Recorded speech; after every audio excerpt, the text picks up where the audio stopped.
All right, another video book review. This one is LastRock by Phil Tucker. This is book 3 in the Immortal Great Souls series, quartet, I don't know, by Phil Tucker, like I said. And I have been just enjoying this series so far. It's only gotten, better as it's gone, with book 1, it was just fantastic, but it was maybe a little bit too long. Book 2 was just amazing. And book 3, I believe, is the best so far. I think it's touching great. It's that fantastic. It's got everything you need in it. You've got this build up to like a conspiracy with a mystery, with a lot of war thrown in, with a lot of action, almost like superheroes. Like everyone's got their own abilities, and their abilities are tied to this magic system, but it makes them like superheroes. But it's everyone's abilities are they're not so simple. They have so many facets to them, and you've got like different abilities that everyone has based off of what their power level is at, on a range of like I think it's like 8 levels or something in there. I don't even know how many, but every time you level up, you get some new stuff, a lot of new stuff. Sometimes you get different forms, different things. It's a whole bunch of stuff. And so all that being thrown in there into like this way more warlike novel than the first 2 have been. The first 2 have been more duel heavy or small skirmish. This, you get into a big great soul versus fiend war, and it's incredible. It's incredible when you get there. But that's like the last half of the book is this like big war and the culmination of everything, and you don't get it like a Wheel of Time where it's in the last 15-20% of the book. No, you have like 40% of the book, 50% of the book, which is you're on the battlefield or you start the war, and it's just incredible. Now, the first part of that's building the new area, the new scene, the new conflicts that are kind of arising, maybe new mysteries popping up, new characters are being introduced that are super interesting. So you have the old, which are really done fantastic and built up. You have Scorio, who is continually being layered, a layer upon layer of just complexity on him, where he's not just some angry guy who's focused on overcoming the hardships that have been put in front of him. Now he's angry against the world, and that kind of fuels him, and that does in a way, but that's not it. Like, he's a lot more to him, and maybe he's also shaping who he is and figuring out why what I first said, which is kind of a big part of what might be pushing him, why that's not the correct answer. And we figured it out, and he's using not only his current experiences, he's using his view on Naomi, another major character who's great, using his view of her and why, like, her motivations and her dark kind of nihilism in a way, almost to juxtapose himself against that and think maybe that's not it, and trying to change it that way, using his past, which he's getting flashes of and he's constantly thinking about, his past that he barely remembers, using that also to shape him. Like, it's very complex and really good, and using that to kind of see how he charts his own path. And that's always just so interesting. Phil Tucker does this good thing where he sets up his character, and you see like the 2 or 3 options that he has, and that's been set up, and it's set up really well on, okay, you can choose this or this. And Scorio always chooses a middle, unexpected route. And it's not middle as in how he finds a perfect perfect middle way and everything works out fine. No, he usually chooses like a way that you wouldn't think to go, because it's just that stupid or that, improbable that anything could be successful from that. And he somehow, he chooses that, surprises you, gets into a no-win situation, and sometimes loses, but gets a little bit from it to move forward, or wins. But he's a master of his own destiny, which I really enjoy. And Naomi specifically, is telling him to, never trust any of these people. Don't do what they say. Don't do all that. He's like, yeah, I won't do that, but I'm also not gonna, fully blow them off. I'm gonna use them. I'm gonna use them for my own, desires, and move forward. And I do have these. This is Scorio. He does have these desires not to completely throw everything away, because he's got these light spots from these people that throughout the series that are bright spots that are really interesting, trustworthy characters. Lianchi, Leonis, you have Ravenna, Moira are good. You have characters who have fallen, and that's another part of this book is you get new characters and you have the old characters, but nobody's safe. Absolutely no one's safe.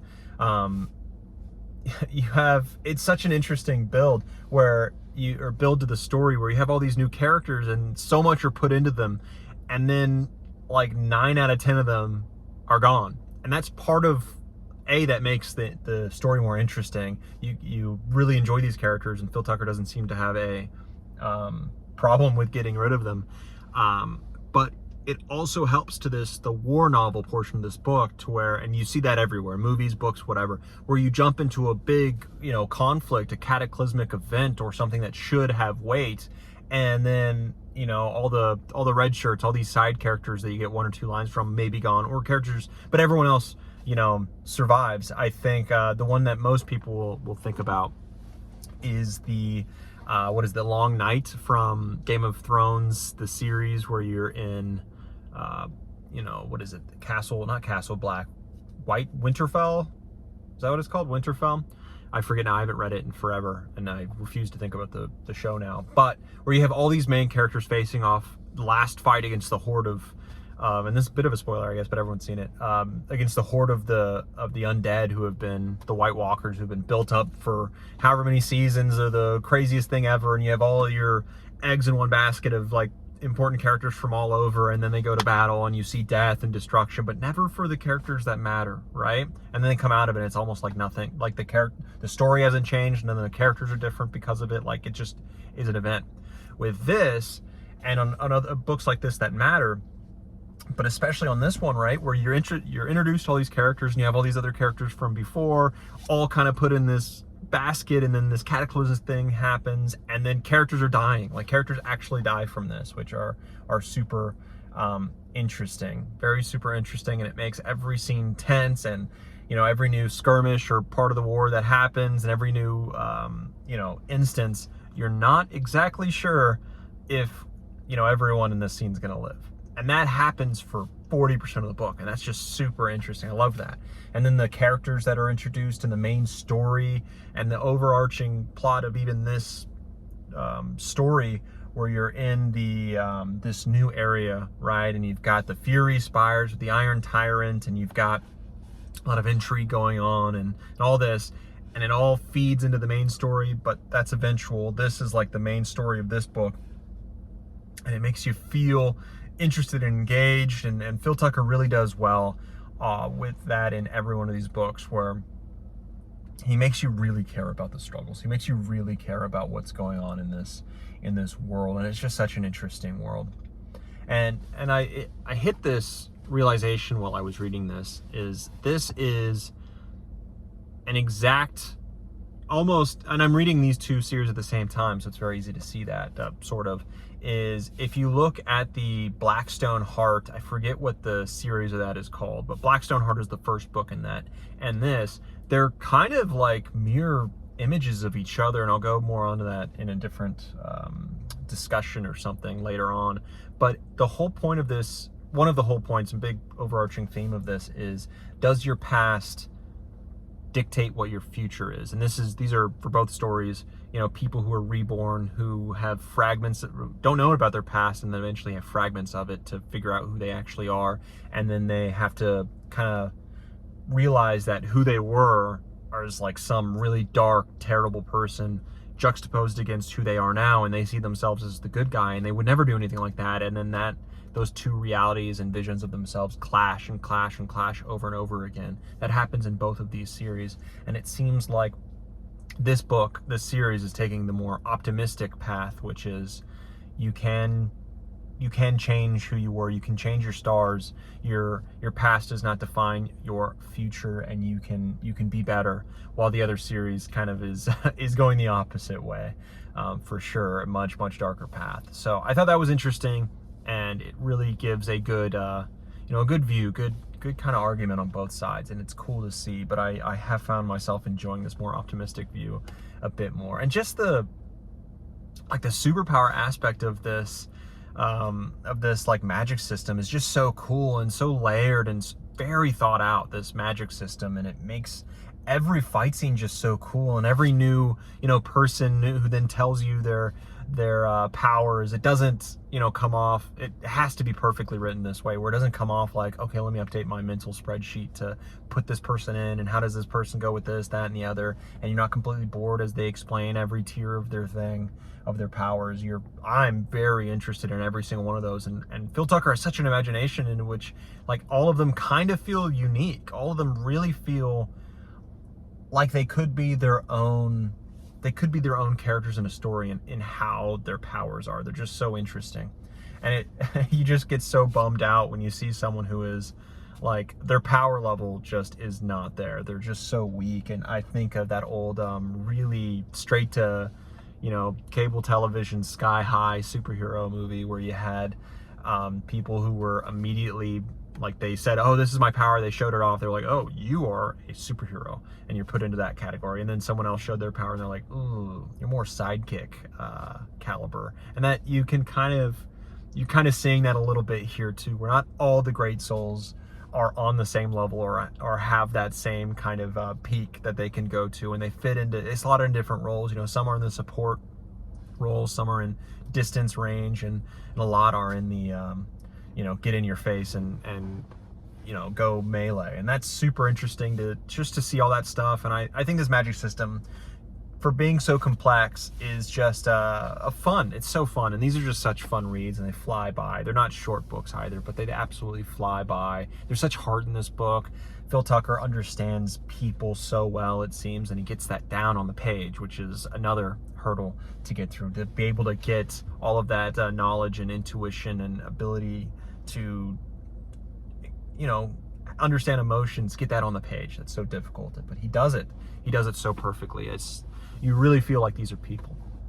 And then lastly, like, I can talk about this book forever. I love it, about this series forever. But lastly, when you get to the war part, these are people who are, you know, great souls are very solitary people in a lot of ways. They're very much like selfish.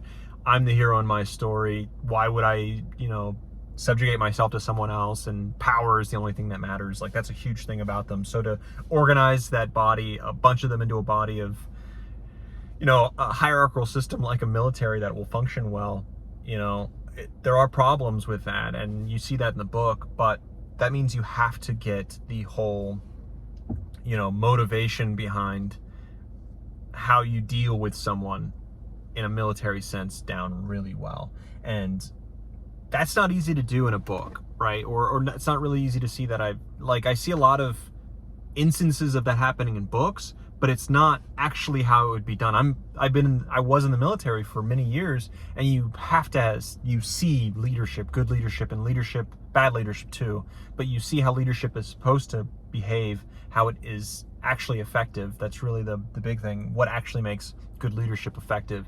And I don't see that. I see a lot of like cartoon versions of it or simplified versions of it in books by people who I don't think know how to put it on page, or have never been put in that position, or don't care enough and just blaze right past it and just say, hey, they were able to do these things.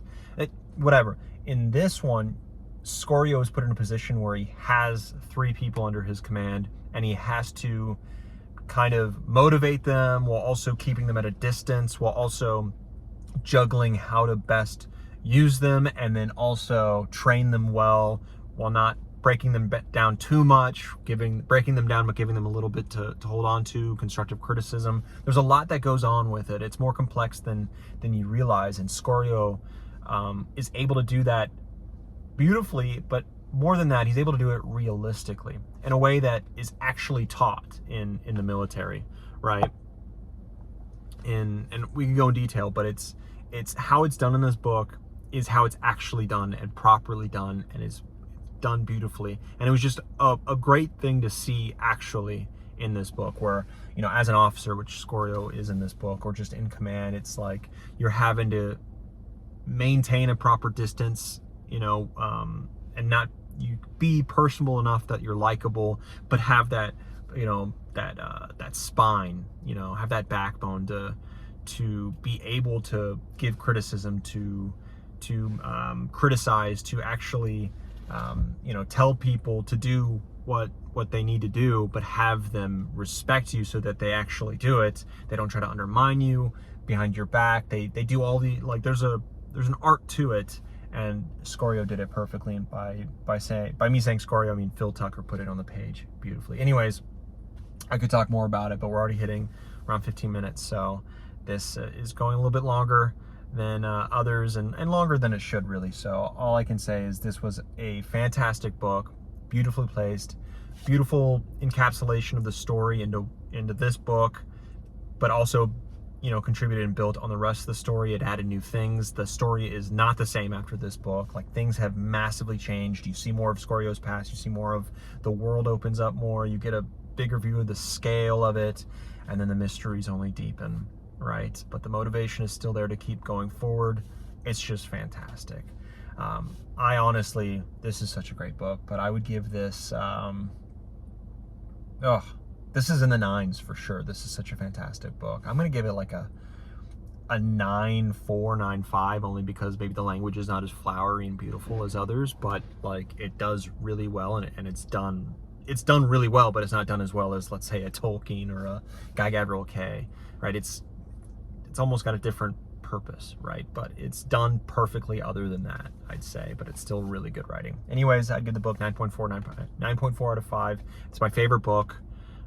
9.4 or 9.5. It's my favorite book of the year so far. Just fantastic. So yeah, give it a read. Give this series a read. It's so worth it. The new book just came out, the 4th book, The Lost Cube, and I definitely am going to be reading that in the foreseeable future. All right, on to the next book.